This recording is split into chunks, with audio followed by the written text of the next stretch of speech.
Olá, e na aula de hoje, a continuação, o que veremos hoje?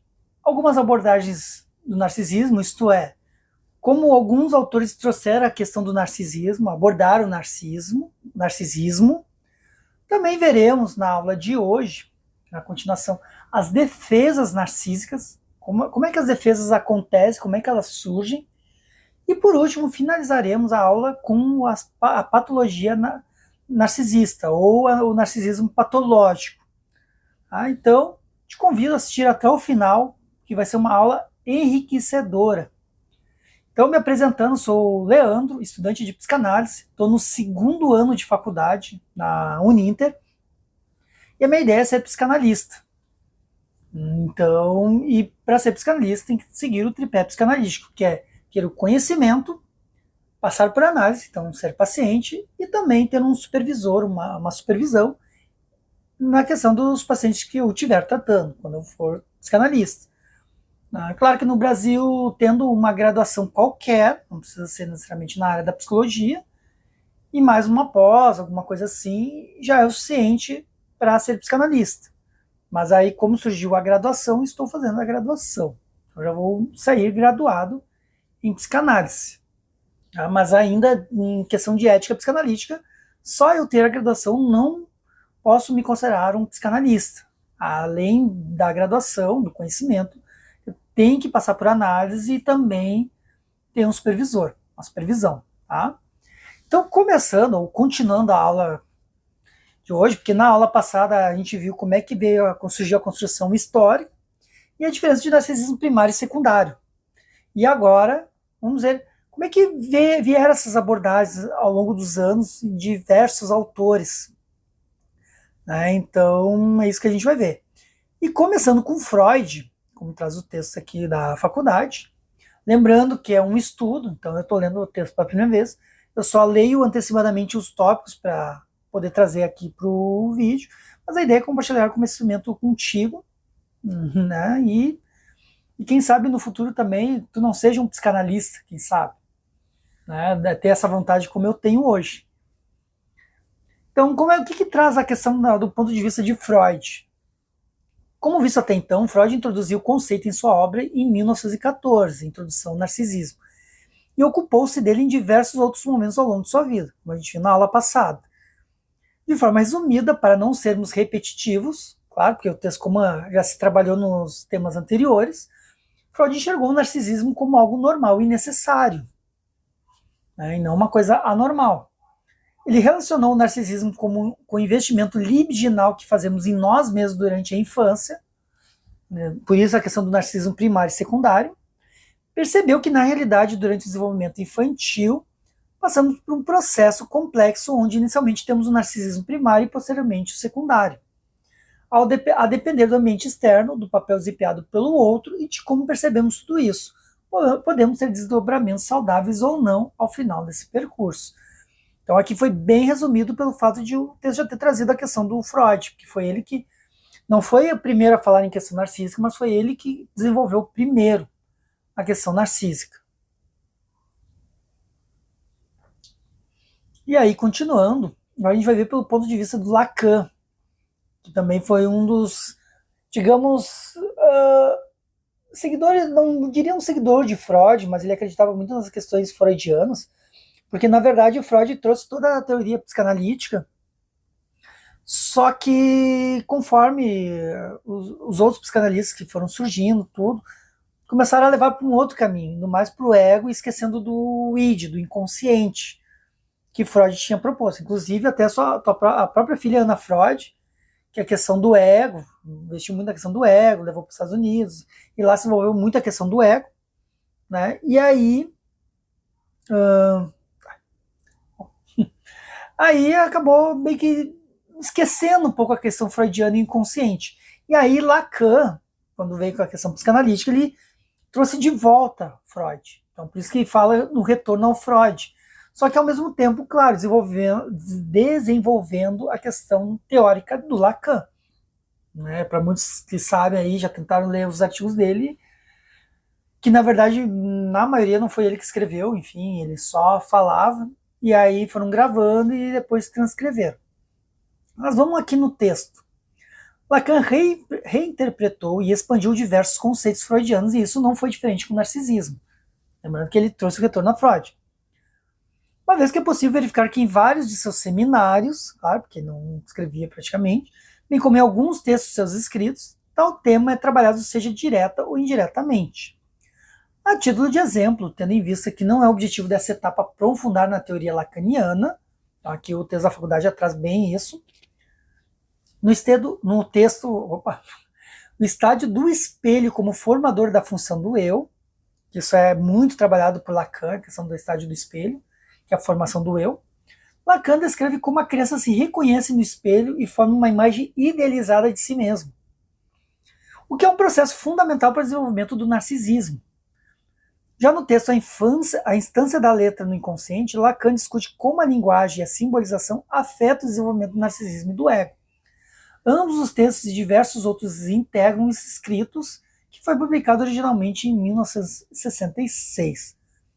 No Seminário 1, os escritos técnicos de Freud, Lacan oferece uma leitura e uma análise aprofundada de alguns textos técnicos de Freud, que foram fundamentais para o desenvolvimento de sua própria teoria psicanalítica.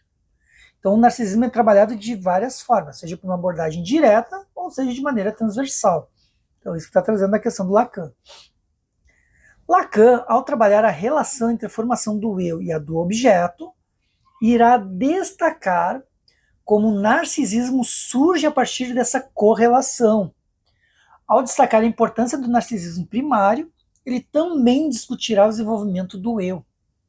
Então, Lacan ele acaba trazendo a questão do eu também, que se baseia em uma relação imaginária onde o eu se constitui a partir de uma imagem especular. Especular na questão do espelho.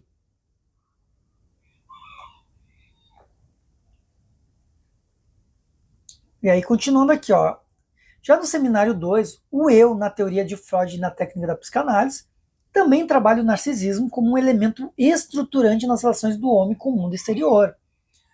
Irá destacar a importância da imagem do corpo e como ela é percebida externamente. Então, Lacan vai muito para esse lado. Ele discutirá a diferença entre os narcisismos primário e secundário. Lembrando, ele discute as questões freudianas. Ele não criou uma teoria, criou a teoria dele também paralela, mas era muito discutida a questão de Freud. Enfatizando a natureza dinâmica e contínua do narcisismo na vida psíquica do sujeito. E já no Seminário 8, a transferência, que muito acontece entre nós, réis mortais, Lacan também irá discutir a função do narcisismo em termos de investimento libidinal e a importância do ideal como ponto fundamental na produção da transferência. Só um parênteses aqui na questão a importância do ideal, o que acontece? Às vezes não, muitas vezes, na questão por exemplo, a pessoa se apaixona pela outra pessoa. Se encantou. Quando há a paixão, o que está acontecendo? Está acontecendo uma projeção, uma transferência do eu ideal na outra pessoa. Então isso é muito comum. Então a pessoa não se dá, ela projeta um eu ideal que ela gostaria de ser na outra pessoa.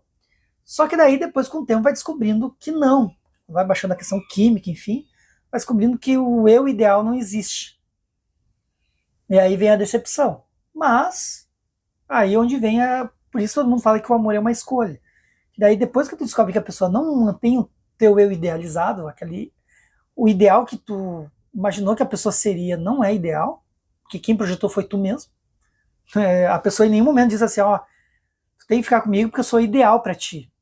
Né? Não falou isso. A gente projeta, as pessoas projetam isso nos outros. Então é isso que fala aqui na questão da transferência, tu transfere.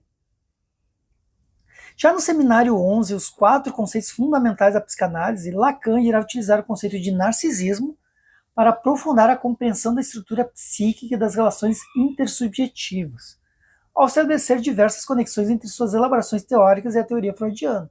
Ele acabou usando o narcisismo para isso. Ao tentarmos estabelecer um paralelo sobre as abordagens lacaniana e freudiana, não seria incorreto afirmar que enquanto Freud trabalhou em termos de investimentos libidinais, Lacan incorporou o narcisismo no contexto mais amplo de sua teoria, dos três registros. Para ele, o narcisismo está profundamente ligado às identificações imaginárias e à alienação do sujeito em sua própria imagem. É claro que acaba trazendo um outro ponto de vista, mas baseado ainda em Freud. E aqui, vamos entrar em Winnicott. O que o Winnicott nos traz em relação ao narcisismo? Já em Winnicott é trabalhado de forma diversa das linhagens anteriormente trazidas. Então aqui já traz uma questão um pouco diferente. A abordagem winnicottiana se concentra no desenvolvimento do self, na importância do relacionamento mãe-bebê. Porque lembrando, o Winnicott ele trabalhou muito na questão relação mãe, bebê e ambiente, diferente de Freud, que tudo ele digamos que ele responsabilizou a criança por certos traumas. Por exemplo, na questão do desenvolvimento psicossexual que o Freud nos trouxe, é tudo assim, se a criança ela teve um transtorno assim é porque ela não soube lidar bem na infância. Mas tudo responsabilizando a criança. Já o Winnicott não, ele já traz a questão do ambiente e o quanto o ambiente influencia no desenvolvimento da criança. Então tem aí essa diferença de um para o outro. Então, para te ver que quando se fala em psicanálise, tudo leva a sexo, ou Freud levava a sexo, em partes é. Mas psicanálise não é só isso, ela é muito além da questão da sexualidade. Ela transpassou, inclusive, a questão da sexualidade, com diversos autores que surgiram.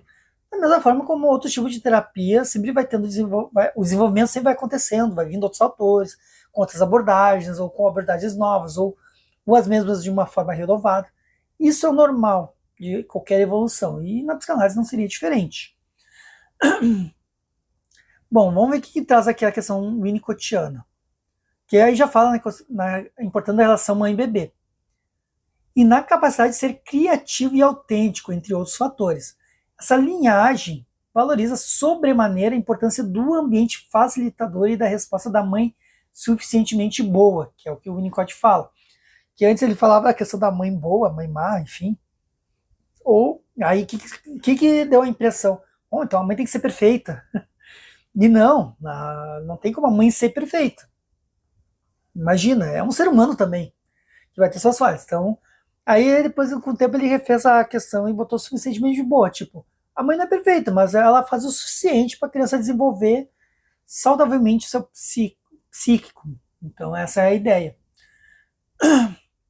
Para a formação de um self saudável, self é o ego, e a consequente mitigação dos aspectos patológicos. No caso, diminuir possíveis patologias, não que poderia evitar, mas poderia diminuir pelo menos. E aí podemos perceber o narcisismo sendo trabalhado transversalmente em diversos momentos. Ao introduzir o conceito de objeto transicional, que se faz presente quando a criança começa a se relacionar com o mundo externo, e daí começa a usar o objeto como referência, porque num primeiro momento a criança só tem a mãe. E para ela se distanciar da mãe é muito ruim. E aí o que ela faz? Para lidar com a frustração, ela joga em objetos, que é o objeto transicional, que é o que está trazendo aqui no texto. Só para te esclarecer na questão do que seria um objeto transicional. Então, o objeto é o que vai auxiliar a criança a conseguir se separar da mãe, digamos assim. Então, é nesse conceito. Que é aqui quando a criança começa a se relacionar com o mundo externo. O Winnicott nos permite intuir que estamos diante da transição do narcisismo primário para relacionamentos mais maduros com objetos externos. Porque lembrando, enquanto criança, há um narcisismo muito forte. Tal objeto, portanto, auxilia a criança no deslocamento gradual de seu investimento libidinal de si mesma para o outro, de forma a facilitar no desenvolvimento de um senso de realidade e na capacidade de se relacionar de forma saudável. Então, o conceito de mãe suficientemente boa é, felizmente, criado por Winnicott e possui um papel fundamental para o desenvolvimento saudável do nosso self. Diante de uma mãe ou cuidador principal, quando fala mãe, pode ser qualquer cuidador, que responde de forma adequada e consistente, proporcionando um ambiente de segurança e suporte sem intrusões excessivas. A mãe não necessariamente tem que estar presente toda hora, porque ele fala suficientemente boa. A mãe, no primeiro momento, ela dá aquela atenção para o filho, Mas aos poucos ela começa a mostrar pro filho, olha filho, eu também tenho minha vida. Não vou te deixar desassistido, mas não tem que ser na hora que tu quer. Daí começa a ter essa... Então por isso que é sem intrusões excessivas. Não...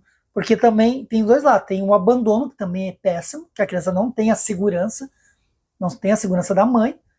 Mas também a questão excessiva, a proteção demais, também prejudica a criança. Né? E aí, tal conceito está intrinsecamente relacionado com a ideia winnicottiana do desenvolvimento de um self saudável, verdadeiro.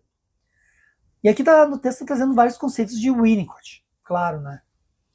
E aí, trazendo tais ideias para o nosso tema, podemos pensar que o ambiente mãe suficientemente bom permite que a criança passe por um narcisismo primário saudável e gradualmente desenvolva um secundário igualmente equilibrado. Assim, a construção de um falso self que poderia levar a narcisismo patológico seria desnecessário. E lembrando, o narcisismo patológico, lembrando não, né? Que ainda não chegamos lá, mas até onde pelo que se dá para perceber aqui do texto, que no momento da passagem do primário ao secundário é onde vai desenvolver a patologia ou não. É uma possibilidade. E aqui fala do falso self, que na verdade o falso self é uma defesa também em relação à fragmentação do eu. Outro ponto da teoria winnicottiana que podemos tentar relacionar com o narcisismo é a capacidade de estar só, que seria um indicativo de saúde emocional e, por que não, de narcisismo saudável, pois reflete uma base segura e internalizada que é fundada no amor e cuidado e que permite possuirmos o sentimento de estarmos confortáveis com nós mesmos, sem que precisamos de aprovação constante do outro. Então, a importância. Então, esse foi a questão do olhar do Winnicott. E aí vamos com a Melanie Klein. Aí Klein trouxe contribuições significativas no que se refere às fases primitivas do nosso desenvolvimento psíquico. Claro que ela tinha uma linha muito parecida com o Winnicott, na questão do acolhimento, da mãe suficientemente boa, só que no caso da Melanie Klein veio com um seio bom, um seio mal, da... Como é que é? A fase esquizoparanoide, uma coisa assim, depois é a fase depressiva da criança, que esquizoparanoide seria a fase da criança como se ela tivesse psicótica, digamos, porque ela só está centrada tudo no eu, mas isso é o normal da criança, e aí aos poucos ela vai reorganizando a questão dela. Né? Mas vamos ver o que traz o texto aqui para nós. E da mesma forma que o Winnicott, sua concepção se diferencia dos demais. Seu trabalho enfatizou primordialmente as fases mais precoces da vida e as primeiras relações objetais. Só uma curiosidade aqui, um parênteses, a Melanie Klein, ela fazia atendimento com bebês. Aí tu deve estar te perguntando, tá, mas como assim esse bebê nem fala? Lógico, a mãe ia junto, levava o bebê, tudo. E aí a Melanie Klein, ela observava a relação mãe e bebê. E aí, em cima disso, ela fazia as observações, enfim, na construção do self do bebê.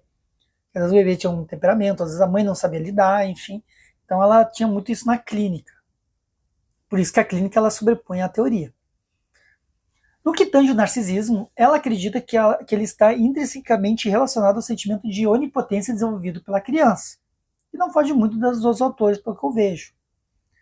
Tal sentimento seria evidente durante a fase do narcisismo. E aí botou primário aqui entre interrogação, porque na verdade quem trouxe a questão foi Freud, né? A Melanie Klein não chega a falar em narcisismo primário. Em que a criança acredita que seus pensamentos e excrementos possuem poderes mágicos e destrutivos. Haveria ainda uma distinção entre os narcisismos femininos, que seria distribuído por todo o corpo, e masculino, concentrado no pênis. Então a Melanie Klein ainda tinha essa questão. Além disso, podemos pensar ainda na forma como Klein trabalha a ideia de culpa e reparação, por meio dos conceitos de posição esquizoparanoide e posição depressiva. Tá aí os termos que eu tinha esquecido. E verificamos como ela desenvolve questões referentes aos mecanismos de defesa e reparação que são centrais para o narcisismo.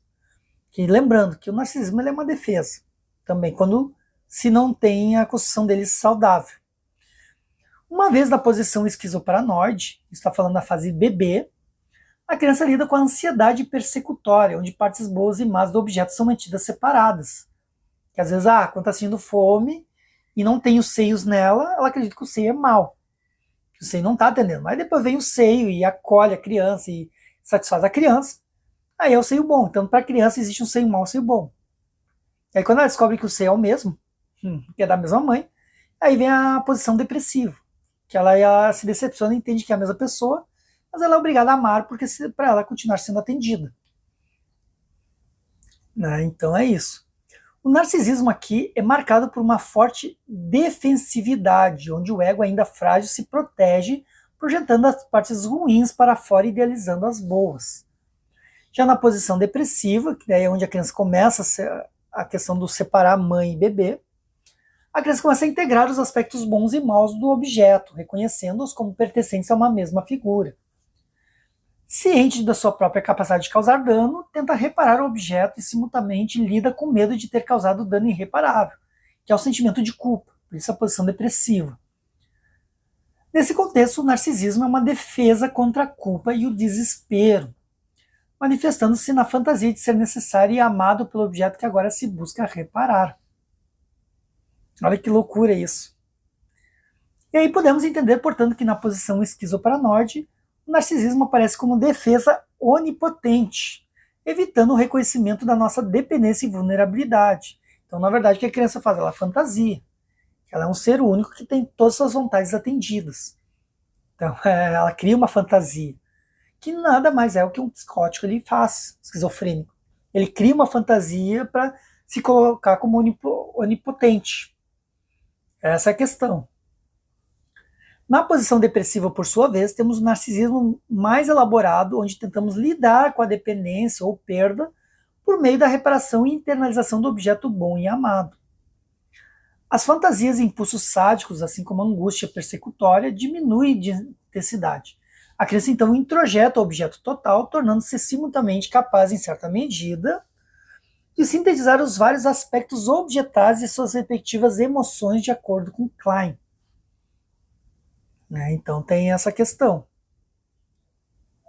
E aí entraremos nas defesas narcísicas. Agora, quais seriam as defesas narcísicas? O que seriam defesas narcísicas? Como é que a gente poderia enxergar as defesas narcísicas? Aí o que o texto nos traz? Nesse ponto, iremos trabalhar as defesas narcísicas, para tanto, iremos partir de sua compreensão do que sejam, e após estudarmos as obras de Freud e de sua filha Ana Freud, podemos vê-las como mecanismos de defesas que o eu utiliza para proteger a integridade do self diante de ameaças ao narcisismo, quando ameaça o nosso eu. São, portanto, acionados em resposta a feridas narcísicas, tais como frustrações e críticas. Né? Então, nesse mesmo sentido, Roussillon afirma que as defesas narcísicas estão profundamente ligadas à proteção do self contra a fragilidade. Então, na verdade, existe isso porque o nosso ego, nosso eu, está frágil. Senão, não precisaria ter essas defesas. Então, quanto à fragilidade, as ameaças ao senso de identidade e coesão do eu. Porque o eu é inteiro. Uma vez que teriam sua origem nas primeiras experiências traumáticas envolvendo decepções e feridas narcísicas primárias. Então, tudo vem na infância, ou na maioria. Tal concepção se baseia na ideia de que o narcisismo se envolve em uma luta constante entre a necessidade de coesão do eu, de não se desfarelar, e as ameaças a essa coesão, tipo as ameaças que tentam rachar o teu eu. Então, essa é a questão da defesa, levando o sujeito a desenvolver mecanismos para se proteger de sentimentos de impotência e desintegração. Então é uma defesa.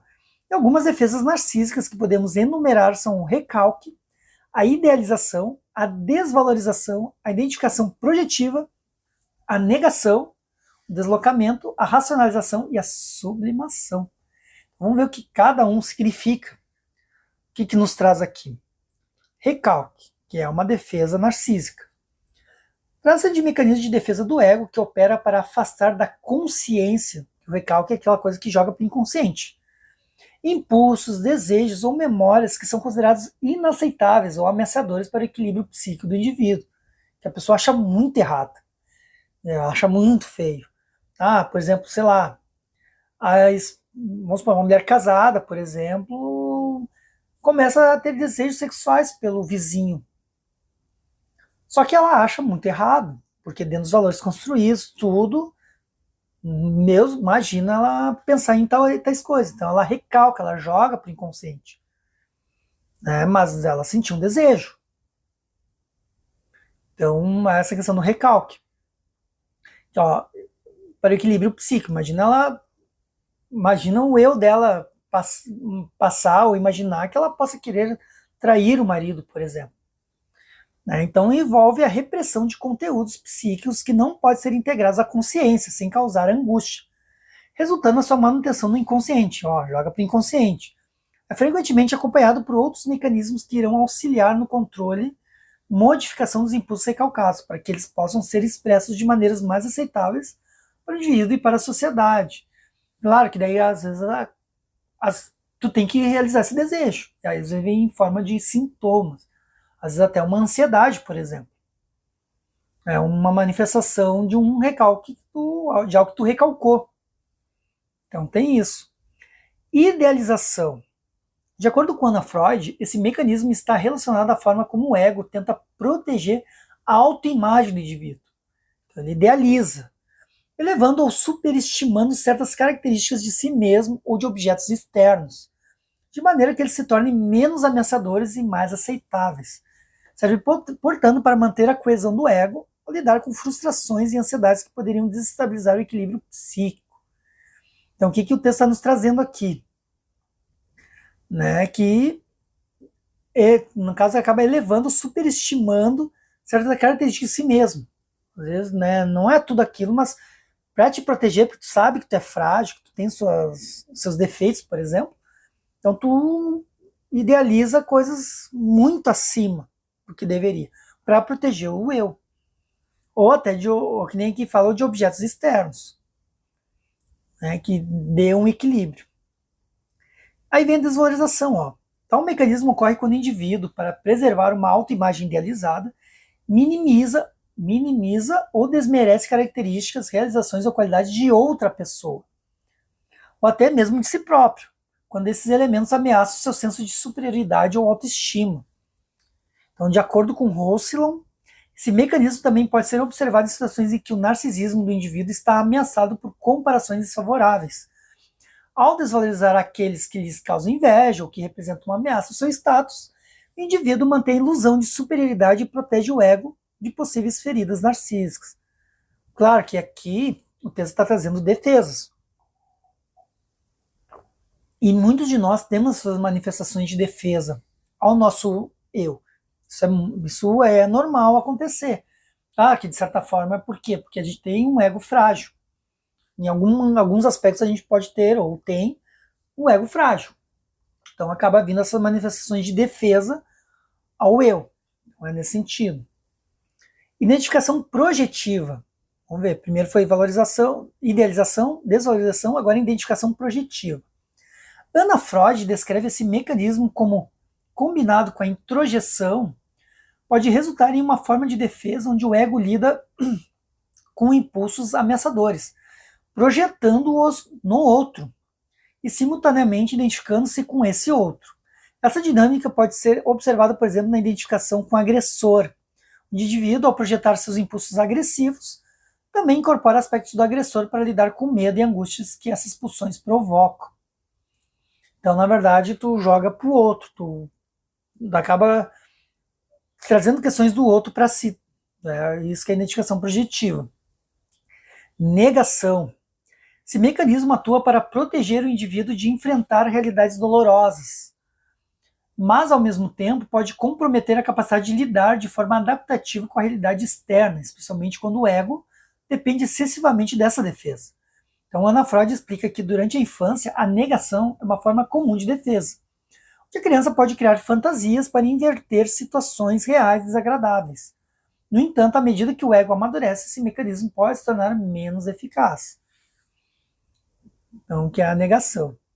Deslocamento. E aí, de novo, Ana Freud, que trouxe várias questões para nós das defesas narcísicas. Então, Ana Freud observa que o deslocamento pode ocorrer em resposta a impulsos que são percebidos como inaceitáveis ou perigosos para o equilíbrio psíquico do indivíduo. Permite, portanto, que o ego mantenha uma certa coesão ao redirecionar a intensidade emocional de uma ideia ou objeto perigoso para outro, que seja mais aceitável ou menos desestabilizador. Então, na verdade, pelo que eu estou entendendo aqui, tu joga para outra pessoa, outro objeto ou problema, como se não fosse tu. Né? Acredito que esse é o deslocamento. Que aqui não deu um exemplo prático. Né? Racionalização pode ser descrito como uma estratégia pela qual o ego busca justificar ou explicar de maneira lógica ou aceitável sentimentos, comportamentos ou pensamentos que, de outra forma, poderiam ser inaceitáveis ou desconfortáveis para o indivíduo. Por exemplo, as mulheres são abusadas psicologicamente. Né? Daqui a pouco, para defender o ego dela, o que ela faz? Ela racionaliza. Não, mas talvez é porque faz por causa disso, disso, disso. Ou porque talvez eu esteja fazendo tal coisa. Então, ela racionaliza, cria uma lógica de racional para poder se defender, para não manchar o ego dela. Ou também, e ao contrário também, daqui a pouco a pessoa fez fugiu dos padrões, dos valores, fez uma coisa que mancharia o seu ego, acaba racionalizando e tentando criar uma lógica. Não, mas isso aqui acontece por causa disso, disso, disso. Não foi porque o meu ego é frágil, porque o meu ego, porque eu não sou perfeito. Não, é porque aconteceu isso e é a racionalização. Que nem aqui fala, Roussillon sugere que a racionalização funciona para que o indivíduo mantenha uma autoimagem consistente.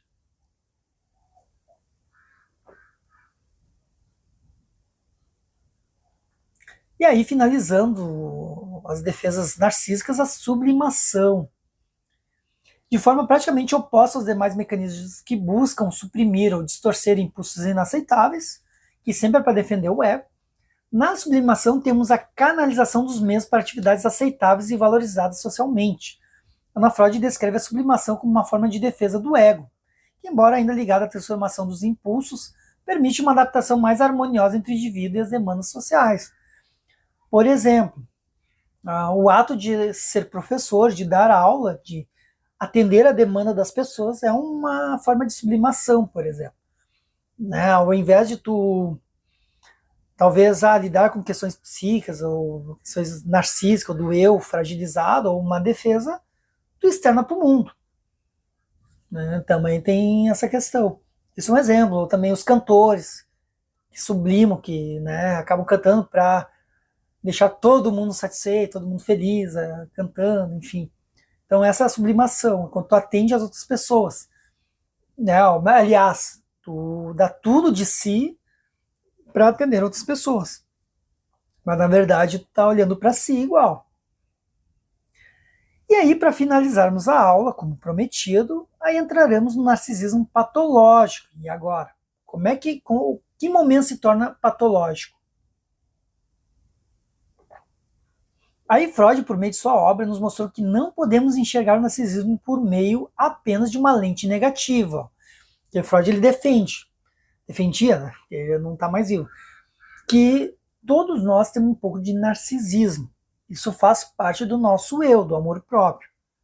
Por isso que ele sempre batia nesse sentido. Senão qualquer coisa seria um problema, imagina. Aí ninguém mais poderia ter amor próprio. Tendo em vista que ele deve ser encarado como uma fase saudável e necessária do nosso desenvolvimento. Trata-se do alicerce para a construção do nosso senso de autoestima, identidade e do necessário equilíbrio entre a realidade externa e as relações objetais. Contudo, claro que agora a gente vai entrar na patologia, de acordo com o mesmo Freud, é possível a ocorrência de um narcisismo patológico, quando há uma regressão, um reforço do narcisismo primário, em que o indivíduo retira sua libido dos objetos externos e reinveste no eu, como se voltasse na questão da infância, quando no seu bebê, o rei e sua majestade, por exemplo. De forma a levar a autoestima, a autopercepção desproporcionalmente grandiosa. Então aqui é onde entra a questão da megalomania. Existe ainda a possibilidade desse tipo de narcisismo estar relacionado a condições psicopatológicas graves, uma vez que em casos mais exacerbados podemos verificar sentimentos de megalomania e a desconexão com a realidade. Tu acaba fantasiando para poder defender o eu, para centrar tudo em si, de forma a gerar incapacidade de se relacionar de forma saudável, que é onde atrapalha a questão das relações. Em Introdução ao Narcisismo, Freud relaciona também o narcisismo patológico a dificuldades na formação do ideal do eu, que veremos no próximo capítulo. Então já fica aqui uma prévia da próxima aula. O sujeito, portanto, não conseguiria sublimar seus impulsos instintuais, ficando preso em uma busca incessante de perfeição e admiração. Então, e já Dalgalarrondo, por sua vez, afirma que para a psicopatologia o termo narcisismo patológico pode ser entendido como uma forma extrema e disfuncional de narcisismo, onde as características normais de autoestima e autoconfiança se transformam em uma fixação patológica em si mesmo, levando a comportamentos prejudiciais tanto para o indivíduo como para as pessoas ao seu redor. Então é aquela coisa. Uma coisa é tu ter autoconfiança, investir no eu, que isso é o importante. Por isso que Freud dizia, todos nós temos um pouco de narcisismo. Então não se ofende quando alguém te chamar de narcisista. O tu pensar em si não é narcisista, tu não está doente pensar em si. A questão é, que nem aqui traz o texto, quando se transforma em uma fixação patológica em si mesmo. Tipo, tu só enxerga assim, tu não enxerga mais nada. Esse é o problema. E aí tu acaba prejudicando outras pessoas ou o ambiente em função da tua fixação em si mesmo. E aí essa é a questão patológica, que é o que o texto nos traz aqui. Ao tentar unir a teoria psicanalítica de base freudiana e o conteúdo de psicopatologia trazida por Dalgalarrondo e Barlow, Durant e Hoffman, podemos verificar a proximidade da concepção desse tipo de narcisismo. Senso grandioso de autoimportância, necessidade excessiva de admiração, falta de empatia pelos outros, aliado a uma vulnerabilidade subjacente a críticas e fracassos que podem levar a reações intensas de raiva ou depressão, são algumas das características do narcisismo patológico. Tendo em vista a necessidade de compreendermos melhor o tema para sabermos diferenciar uma pessoa que possui transtorno de personalidade narcisista de outra que é apenas vaidosa, iremos desenvolver melhor algumas características do sujeito que possui transtorno de personalidade narcisista, que aí fala o TPN. Então o que nos traz aqui o texto? Grandiosidade e sentimento de superioridade. O indivíduo com narcisismo patológico possui uma visão inflada de sua própria importância. Ele frequentemente acredita que é especial e único, merecendo tratamento superior e que suas necessidades e desejos estão acima dos outros. E aí vem a necessidade excessiva de admiração. O narcisismo patológico busca incessantemente elogios, reconhecimento e atenção dos outros, e pode reagir com hostilidade ou desprezo quando não recebe a adulação esperada. Falta de empatia. Uma característica central do narcisismo patológico é a incapacidade de se colocar no lugar do outro, uma vez que está excessivamente focado em si mesmo e em seus próprios desejos. Então não interessa se o outro vai estar bem ou não vai estar bem. O importante é ter seus desejos atendidos. Essa questão do narcisismo. Vulnerabilidade à crítica e à rejeição. Embora demonstre uma imagem exterior de autoconfiança e superioridade, o narcisista patológico é extremamente sensível à crítica e à rejeição. Sendo assim, qualquer ameaça à sua autoimagem grandiosa pode desencadear reações de raiva, depressão ou mesmo comportamentos vingativos. Então aí traz alguns sintomas que daí dá para identificar uma possível patologia narcísica. E aqui o texto para finalizar, que sempre traz a faculdade traz a questão na prática. Então o que traz aqui para nós? Veremos agora um recorte clínico onde é possível ver algumas características de um narcisista patológico. Ressaltamos que todos os dados e nomes foram alterados para que a privacidade e confidencialidade fossem preservados. Carlos iniciou um tratamento psicanalítico por sentir-se constantemente frustrado, incompreendido pelos outros, além de uma dificuldade crescente em manter amizades. Apesar de Antônio, o psicanalista, ter estabelecido regras para a realização das sessões, Carlos sempre chega atrasado e quer permanecer além do horário combinado. Durante uma sessão, Carlos relatou uma briga recente com um colega de trabalho. Diz que o colega tentou minar sua autoridade durante uma reunião ao apresentar uma ideia contrária à sua. Carlos reagiu com raiva, desvalorizando o colega e espalhando rumores negativos sobre ele para outros membros da equipe. E aí finalizamos a nossa segunda aula sobre narcisismo e as questões midiáticas, que se comportam. Então, espero que tu tenha gostado, tenha aprendido muito nessa aula de hoje e nos veremos na próxima aula. Então, até breve.